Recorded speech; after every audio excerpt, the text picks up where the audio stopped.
Hello everyone, Jabman025 here.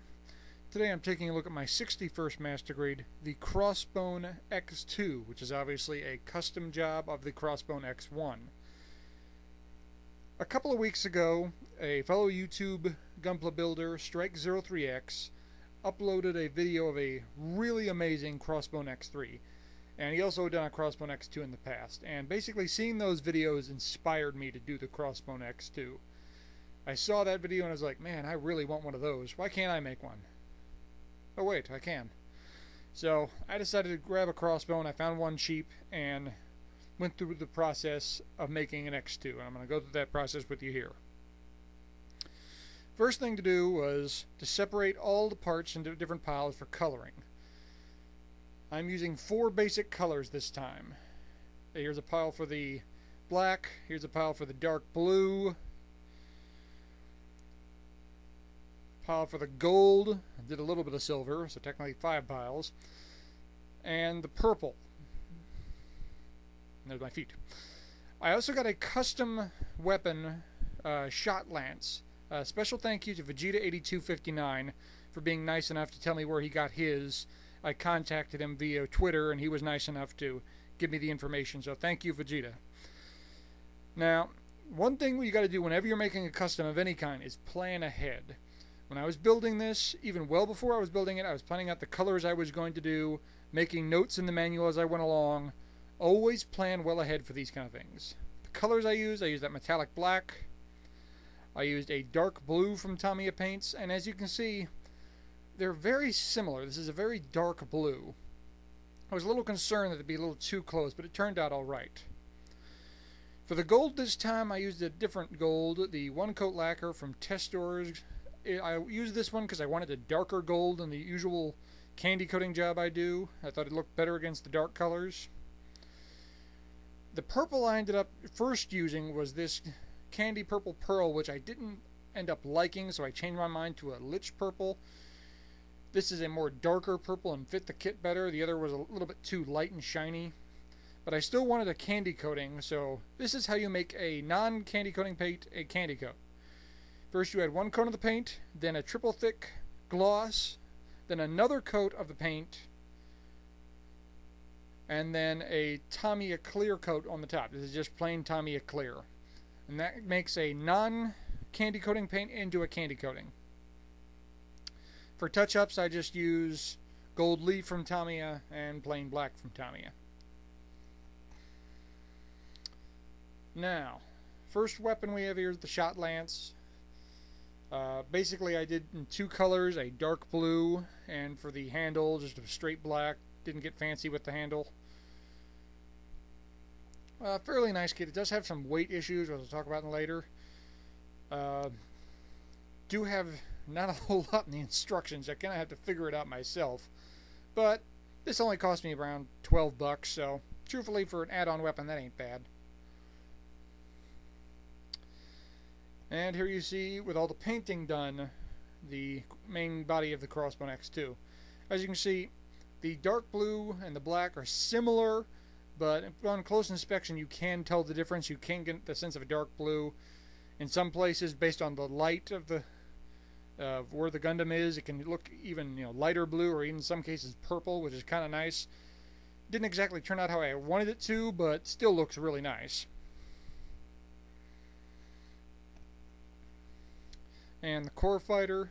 Core fighter, I really like the way it turned out. I used a lot more gold than I initially had planned on, but I really like the gold spray paint I used this time, so I used it on a few more parts than I had originally intended, but I like the way it turned out. And I kept the insides of the engines black. Really nice looking core fighter.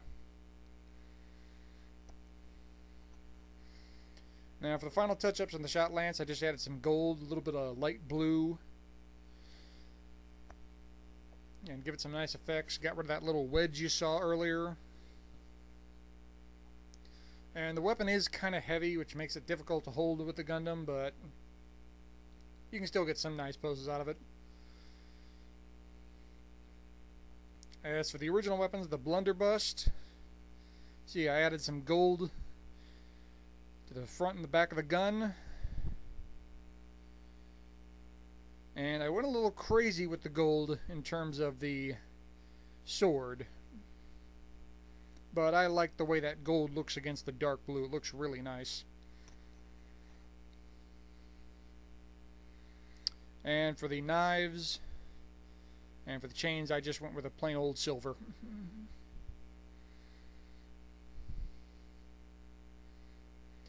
Now, for those of you who've seen my G4 Gundam review, if you may remember, I was trying to figure out a way to change the color of the beam blade. Never really came up with a really good way to make it look blue, but in my experimenting, I took a clear blue and put it over the pink beam saber. And the effect was rather interesting. What I get is a purple blade, and it still has that clear, semi-clear effect. And I didn't use it for the G4, but when I was building the Crossbone X-2, I was like, this I can use. It kind of has a bluish, purplish effect, but it still has that clear, glossy texture from the beam blade, and I think it looks really nice. And yes, I did do the same for the beam blades and for the boxing gloves. Another thank you for Vegeta8259. He was nice enough to answer some questions I had about Samuel decal. He said in one of his reviews he had used them in the past. And as you can see, they had some Crossbone X-2 custom decals, which I used a lot of. They're basically Crossbone X-1 decals that are all white to show up against the dark body. And here you see the finished product, all decaled up. And I really like the way this turned out. The white decals set against the dark background really make it stand out, and it doesn't overwhelm the kit with the decals, but it does look really nice and gives it a whole lot of detail to the kit. And personally, I'm really happy with the way this kit ended up looking.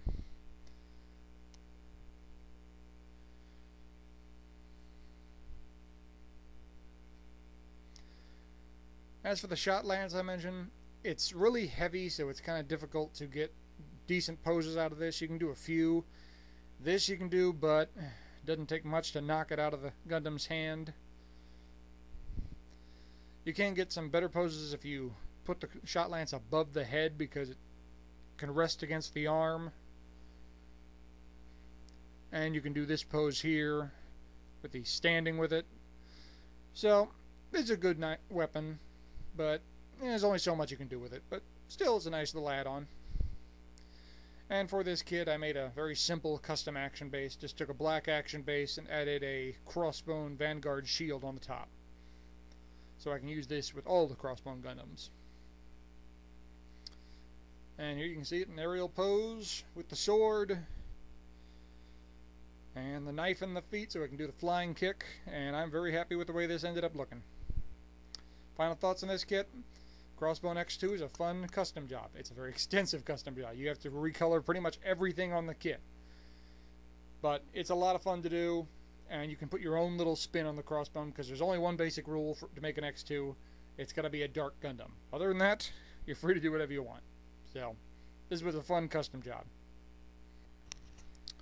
Well, thank you for watching. Leave a comment. Let me know what you think.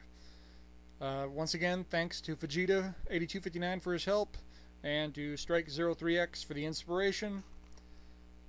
Stay tuned for more reviews. Always got more coming, and I'll see you guys next time. Oh, and one more thing. Does it make me a Gundam addict that I really want to build an X3 now?